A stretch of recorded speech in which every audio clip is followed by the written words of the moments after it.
आज मैं बात करूंगा उन पहलवानों का जो पहलवान की आज जंतर मंतर पर बैठे हुए हैं। कोई भी लड़ाई जब सामने आती है तो पता चलता है लोगों को कि ये लड़ाइयाँ अभी चल रही है, लेकिन ये लड़ाइयाँ आज की नहीं।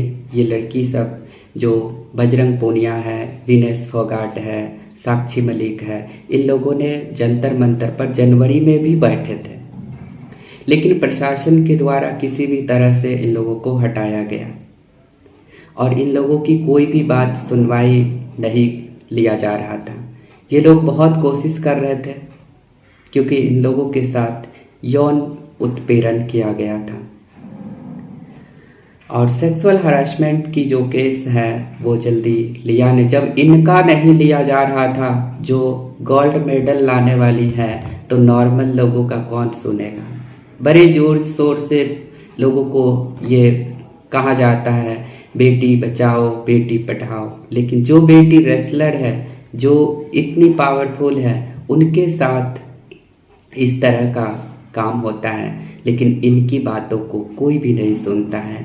बाद में जब इनके पीछे सारे लोग जाते हैं तो ये सभी कुछ को देखते हुए दबाव में, जबकि 6-7 लोग वहाँ पे बैठे हुए हैं तो कम से कम 6-7 FIR दर्ज होना चाहिए था, लेकिन वहाँ पर एक ही FIR दर्ज होता है।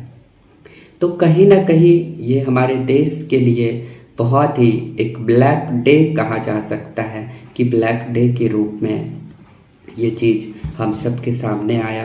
वो रात के समय उनको पुलिस टॉर्चर करती है, वो अपना अधिकार मांगती है, लेकिन अधिकार के लिए उनके पास कोई भी नहीं खड़ा उतरता है। सरकार अलग अपना कर्नाटक का चुनाव जीतने में लगी हुई थी। ऐसा लग रहा था कि उनके देश में कुछ हो ही नहीं रहा है और एक भी ट्वीट करके कुछ नहीं बोलने वाले थे, ना कुछ करने वाले थे। लेकिन जब मामला गर्म होते गया, हम सब ने देख चुका है आशाराम को, राम रहीम को, जो हमेशा बड़े बड़े नेताओं के जाके उनको नतमस्तक होते थे, लेकिन एक गुमनाम चिट्ठी ने सरकार की भी कानें खोल दी और उस बाबाओं के भी कान खोल दी। जो गुमनाम चिट्ठी में ऐसा क्या लिखा हुआ था जो सरकार को बहुत बड़ा एक्शन लेना पड़ा और इन सबको उठा करके जेल के सलाखों में डालना पड़ा।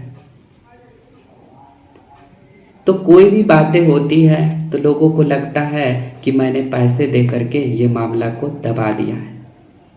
कोई भी प्रशासन अपने पद को इस तरह से लाचार नहीं करता है। वो उस मामला को उस समय जो है ना फाइल में नोट करके एक अलमीरा में डाल देता है और अलमीरा में डालने के बाद लोगों को लगता है कि मामला दब गया है। कोई भी मामला दबता नहीं है। जब चारों तरफ से मामला खुल जाती है तब दिखाई देता है कि जिस मामला को लोगों ने दबाने का काम किया था वो सारा मामला भी निकल के आना शुरू हो गया। तो दबा कहाँ था। बस जब तक पाप के घड़ा नहीं भर जाता है तब तक जो है ना लोग ऐसे ऐसे काम करने में माहिर रहते हैं, लेकिन उनको एक दिन जेल के सलाखों के पीछे जाना ही पड़ता है। तो ऐसे ही आसाराम के साथ भी हुआ था और आज जो है ब्रिजभूषण शरण सिंह जो कुश्ती महासंघ के अध्यक्ष हैं और वो बीजेपी के सांसद भी हैं, जो कि इन सभी लोगों के साथ इनका कहना है कि मेरे साथ सेक्सुअल हरासमेंट हुआ है। अगर नहीं हुआ है तो इन ब्रिजभूषण की जो है जाकर के नार्को टेस्ट करवाया जाए, दूध का दूध और पानी का पानी निकल जाएगा। लेकिन मामला बहुत पेचीदा है क्योंकि हम सब तो पहलवान को बस ये कहते हैं कि जो हमारे देश का गौरव है, हमारे देश के लिए काम करती है, लेकिन आज उनको जब ज़रूरत हुआ या उनके साथ गलत हुआ तो कोई भी उनके साथ जल्दी खड़ा नहीं आया और बहुत ही दुख को झेल रही थी वो लोगों ने। हालांकि अब तो बहुत बड़ा ये आंदोलन बन गया है, जो सरकार से भी सवाल अब करना शुरू कर दी है। सरकार के पास भी इनकी पुख्ता जवाब, या इन लोगों को एक पुलिस के द्वारा दबाव बनाया जा रहा था कि जो तुम लोग यहाँ से आंदोलन तोड़ करके चले जाओ।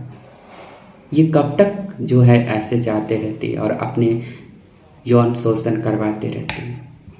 कोई भी पद पर जाने के लिए कहीं भी लोग एक नॉर्मल भाषाओं में कह देते हैं कि जो ये रोल चाहिए तो मेरे साथ सोना पड़ेगा। अब कोई रोल करने के लिए हम सोएंगे? कुश्ती में हमें मेडल चाहिए तो हमको सोना पड़ेगा? ये कौन सी कानून है?